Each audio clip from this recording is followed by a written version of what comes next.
मेरे नबी का खानदान क्या है?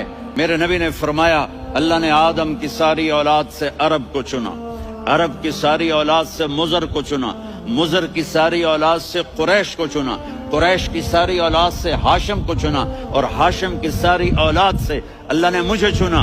मैं सबसे आला खानदान का हूँ, आली नस्ब हूँ। मेरे अल्लाह ने मेरे 10 नाम रखे हैं। तो मेरे रब को अपने हबीब से मोहब्बत है, तो सिर्फ मोहम्मद नहीं कहता, क्योंकि मोहम्मद कहने से मोहब्बत का फ्लो निकलता नहीं, तो अल्लाह ने अपनी मोहब्बत के फ्लो को निकाला। मेरा मोहम्मद, मेरा अहमद, मेरा माही, मेरा हाशिर, मेरा आकिब, मेरा फातिह, मेरा कासिम, मेरा अबुल कासिम, मेरा ताहा, मेरा यासीन, ये अल्लाह ने अपने हबीब के नाम। और फिर कुरान में जाओ, अल्लाह ने पूरे कुरान में सारे नबियों का नाम लिया, लेकिन अपने हबीब को एक दफा भी या मोहम्मद नहीं कहा, बल्कि लक़ब से पुकारा, या अय्युहन नबी, या अय्युहर रसूल।